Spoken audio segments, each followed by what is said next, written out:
to The Writer's Dream, a program where we chat with authors about their writing process, from what motivates them to what inspires them to the publishing process. My name is Dina Santarelli, and today we're lucky enough to have an award-winning author with us. We have Jeb Ladouceur with us. He is the author of 6 novels, and he's going to tell us today what it's like to be an award-winning writer. Hi, Jeb. Thanks for being with us. Thank you for having me, Dina. So talk to me. Tell me about your decision to start writing novels. When did you write your first novel? I published my first novel in 2007. 2007. Right. But I started writing it some time before. I was formerly a newspaper publisher, and I've always wanted to write novels. And I can relate. Yes, I know. By the way, I love the title of your book that you're working on, Baby Grand. I think it's wonderful. Thank you. Great title.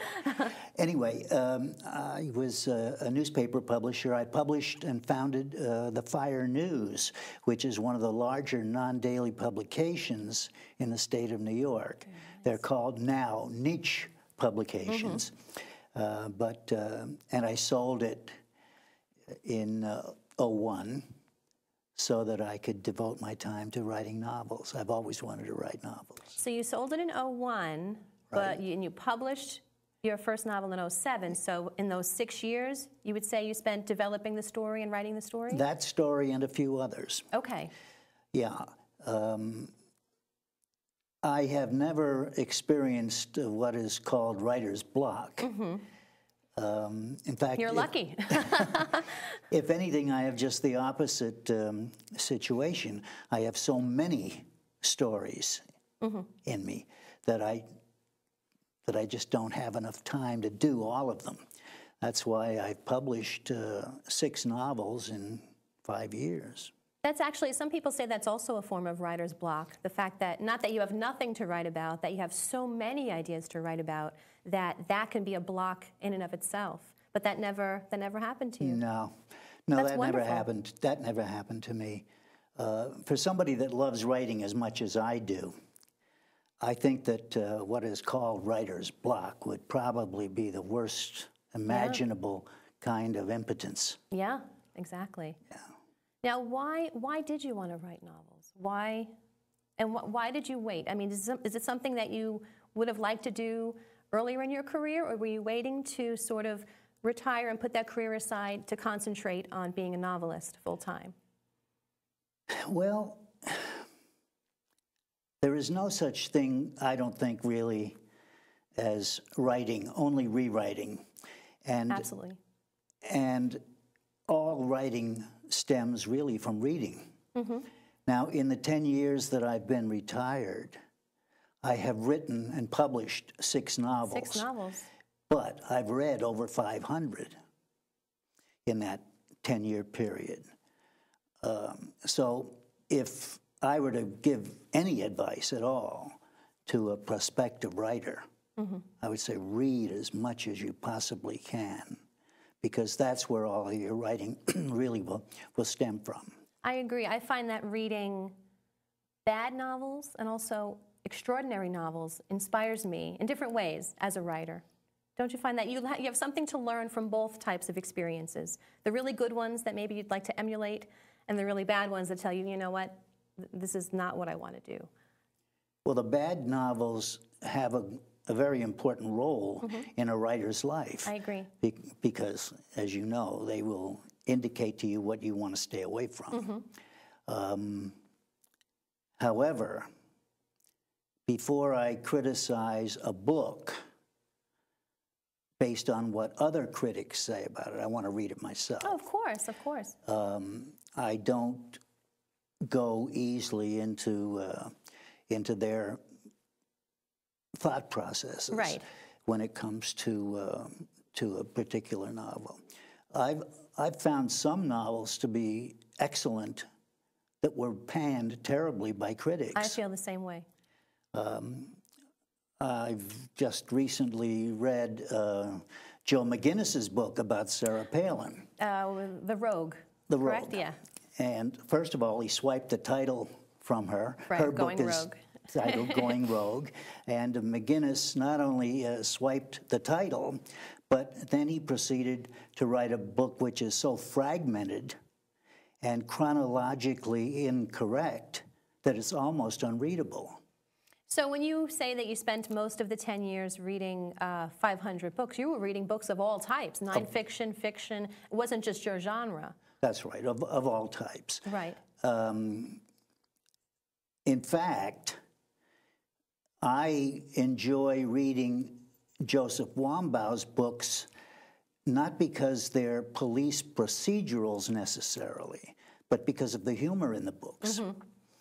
It's the kind of thing that I really don't generate in my own books. So it gives me a sort of a recess. And I find that that's very, very important. Mm-hmm. I cannot imagine reading nothing but thrillers when I write only thrillers. Now, why did you want to write thrillers? The reason that I write thrillers is because I tend to write naturally in an episodic style. Mm-hmm. And when I proceed to write an episode for a particular book, I want to complete it in one sitting, not the book, the episode. Right. And I don't care if it happens in 6 hours, 8 hours, or 18 hours. Really? I will continue to write it until I get the episode down fairly well. It will take some polishing, of course, but that episode in and of itself will be completed before I stop. So instead of sitting down and saying, I will spend the next hour or hour and a half writing, you let the story decide how long you'll be at it for that particular time. Exactly. Yeah. Exactly.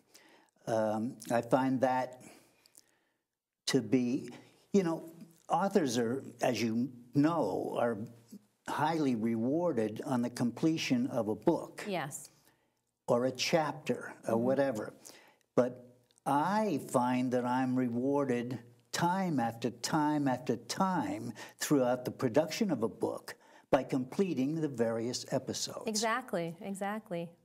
You've created that for yourself. It's no longer waiting for the end of a chapter or the end of a book. You've created the end of that episode to get that feeling of satisfaction. Exactly. That's wonderful. Do you tend to write at a certain time of day, like morning, noon, in the evening, or? Yeah, I write usually between 10 o'clock at night and 6 o'clock in the morning, and then I sleep till noon. Which is one of the reasons that I'm retired, because I can do that way. Right. But I love to write in solitude. Mm-hmm. At those hours, from 10 till 6 in the morning, nothing really is happening. I agree with you. The phone is not ringing. Mm-hmm. Sure, some emails pop up and what have you, but that solitude is what every author really should strive for, I think. No, I totally agree with you. I'm also a night writer, and I have 3 kids, and so that time at night when the lights are off and the phone isn't ringing and no one's asking me for things, it's my time. I feel like it's my time. Yeah. Isn't it wonderful? And I also Certainly feel like I gain some sort of an insight in that quiet. Don't you feel that way, that it's easier to think about life and think about characters? Yeah, especially if you're writing a spooky episode. That's right. Now, do you draw at all from your own life in terms of creating your characters or your plots? My wife tells me I do. Every time I write a particularly nasty episode, she'll say, there you go. And why can't you write something sweet and pleasant? Well, I've chosen the thriller genre because I find it interesting, because I find the episodes rewarding, and that's just the way it is. Do you also enjoy watching thrillers in movies and on television, or is it just... Yeah, I enjoy some of them. For instance, I think our greatest actor today is Edward Norton. He's a fantastic actor. He's wonderful. If I had to pick a bad guy from my novels, it would be Edward Norton. What's interesting about Edward Norton, too, is he can just as easily play a hero, I think. Yes, he can. He can do both, yeah. Oh, yeah. He's very versatile, and but his bad guys are really, really convincing. Now, when you picture your bad guys, do you picture somebody like an Edward Norton, or do you sort of have this, some authors have this hazy idea of what their characters look like, but it's nothing concrete? Yeah, it's not always Edward Norton, of course, but my literary agent and I love to sit down and talk about casting the various characters in my books. He's particularly fond of that special form of lending an identity to characters from books. Right. He happens to be one of the, my agent happens to be one of the finest, best respected men in publishing. And well, can we say who that person is?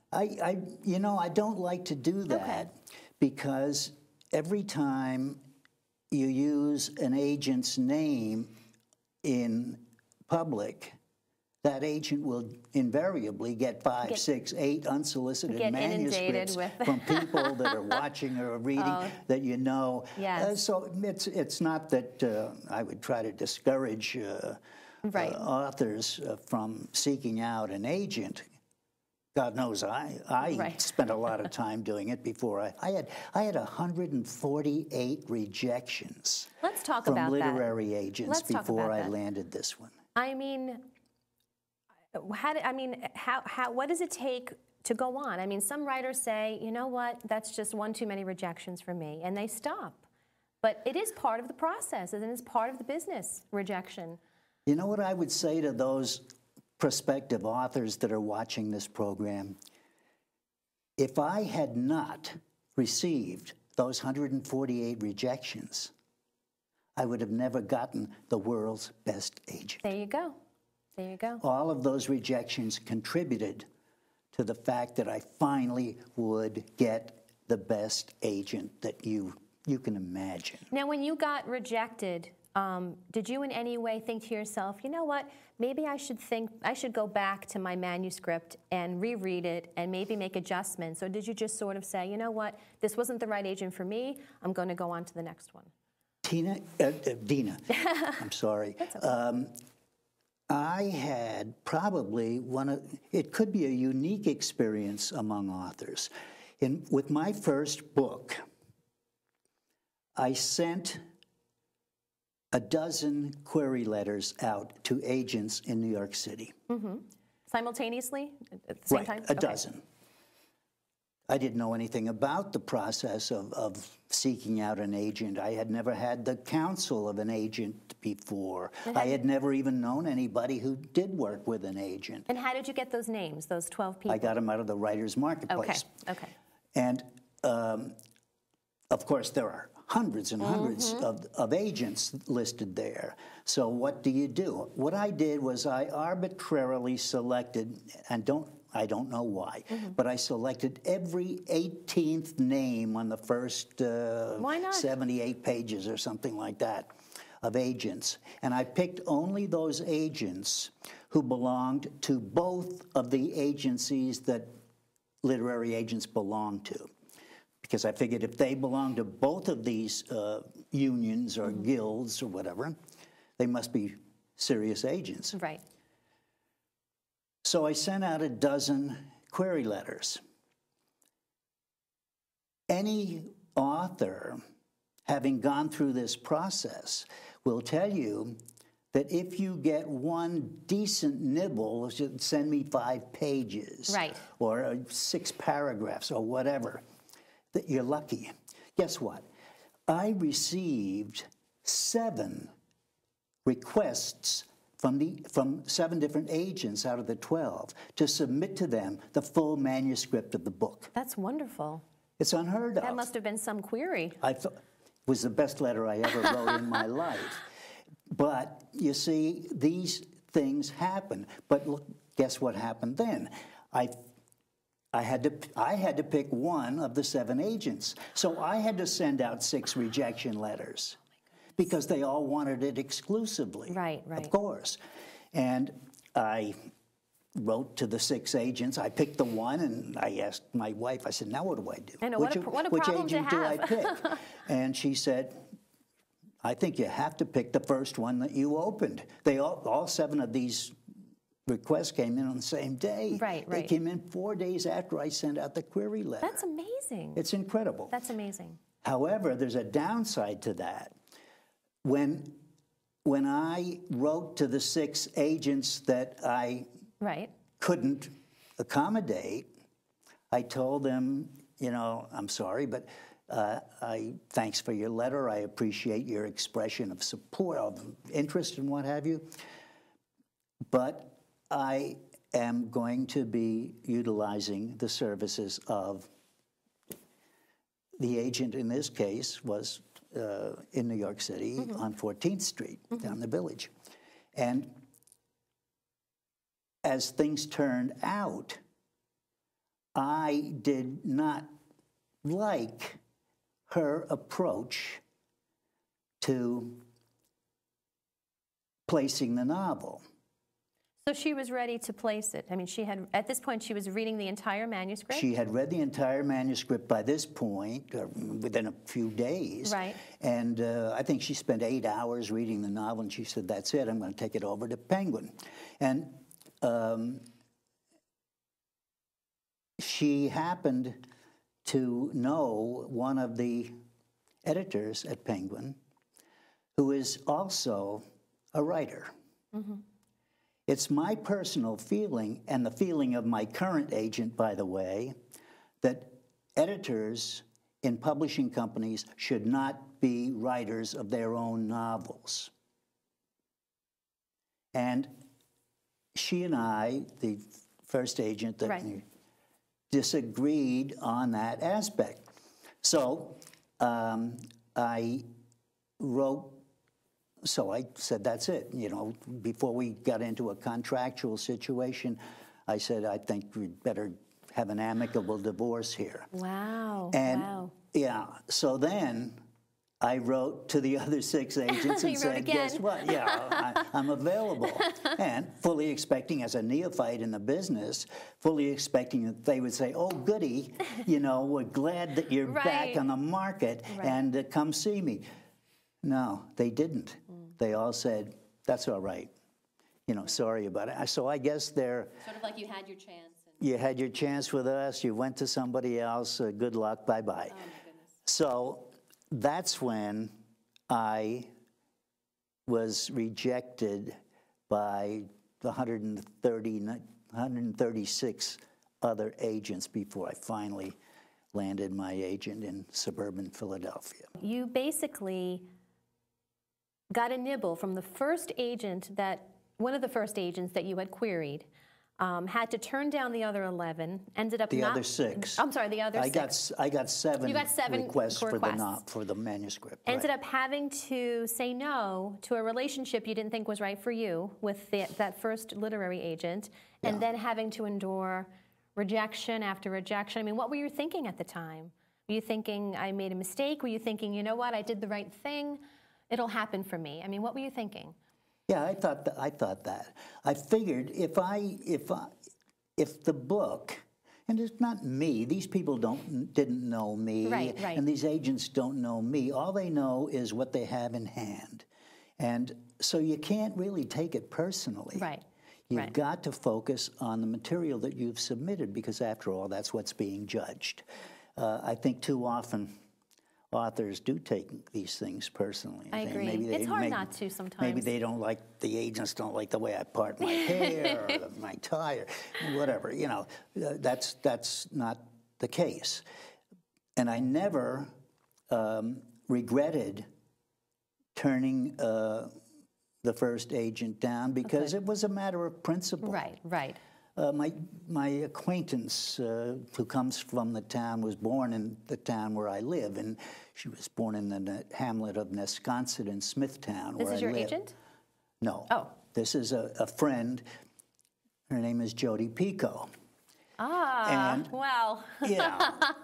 Jodi Picoult was rejected by a number of agents, too, before Many best-selling authors have been. Many, before she landed her agent. And you know what? After she had sold maybe 10 million books out of her first dozen titles, the first agent that rejected her came calling and said, why don't you consider coming to see me? I think I could do something for you.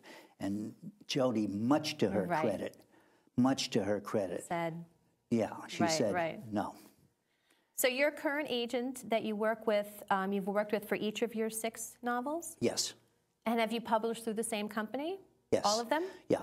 I leave that up to him. That's his job. He doesn't interfere with my job. I don't interfere with his job. After all, you know, if somebody goes to all the trouble of soliciting a literary agent, it seems foolish to tell them what to do once you get them on the hook. I agree. However, he is very, very good about suggesting plot lines, character development. Really? Oh, yeah, because he used to be an editor himself. And he was with, for instance, he was with McGraw-Hill for many years. And he's a very, very well-read person. You would know his name. And I'll tell you later. But if you promise not to call him. Anyway, he loves to work with writers. Oh, that's wonderful. So he's not just a money man. Most of these guys, I've met a lot of agents since Al came on board, and you can see the cash registers going off in their eyes, you know. But Al is a very interesting guy. He loves plots. As I said, he loves to place the individuals in your book in a cast situation. Say, I think we should use so and so for this. But picture this, picture that, you know. And if he suggests a change in the manuscript, he will invariably use an individual to say, think of what so and so would do, or how such and such would react. Yeah. Well, we're running a little bit short on time, but I wanted to be sure to talk about the Oprah Project, your latest novel. It was written up recently in one of the local newspapers. In several of the local newspapers, yeah. And has just received an award, the 2011 Edison and Kellogg Book of the Year Award. Yes. Congratulations. Thank you That's very wonderful. Much. Yeah. Somebody pinch me. Yeah. Now, how did you find out that you won this prestigious award? I got a call from the president of the parent organization, Celebrity Profiles Publishing. Very nice. Edison and Kellogg is the marketing arm of that publishing company. Very nice. Yeah, yeah. That's exciting. Yeah. Did you even know that you were in the running? No. No. I got it, well, in this sense, I got a call that the book was one of 3 publications. This was in late July. That the book was one of 3 finalists, and that the announcement would be made on Labor Day. Oh, wonderful. And I got an email on Labor Day saying that we had won it. Now, are you currently writing another book as we speak? Oh, sure. You're on the next one? You're maybe on the next several, right? You said you tend to get... Well, originally I had several books in the hopper. Okay. Now I work on one at a time. One at a time. Yeah. But yes, the day after this book was published, I was writing the new novel. As a writer, I find most writers just love it. I mean, it's just something that is gratifying, and I'm only half alive if I'm not writing. Yeah. I know. I kind of feel that way too. Yeah. Yeah. I've got to be writing. Now, I like to ask this one last question of my guests. I do this on my blog. Oprah Winfrey has famously said that there is no such thing as luck without preparation and a moment of opportunity. Would you agree or disagree with regard to your own success as a writer, your success, that there's really no such thing as luck without that preparation and a moment of opportunity to seize? You know, I've read your blogs, and I've seen your shows, and I know that you invariably place this question before your guests. You've done your research. Well, you're an interesting person to watch and to follow, and your guests are very interesting too. That's why I'm so delighted to be here. Thank you. But I have to be frank with you. Please. I am not necessarily overwhelmed by what Oprah Winfrey has to say. It's just the concept, I guess, that I wanted to credit her with the concept. I mean, do you agree with that? I don't know that she brings much to the table in terms of literary credentials, to tell you the truth. Well, I was just wondering if you think that there's a lot of luck involved in being a successful author, or it really is more about hard work and seizing the opportunities that you get. Well, it's definitely more related to hard work. Right, right. That is 90% of the action in writing a book. I totally agree. If there is luck involved, it's a small fragment of the overall success story. Right. There's luck involved in everything. In everything, right. There'll be luck involved in my getting home from this studio today. No, very true, very true. I don't think it's a tremendous amount of tremendous part of the whole process. Okay. In that regard, I guess you could say that Oprah Winfrey is right.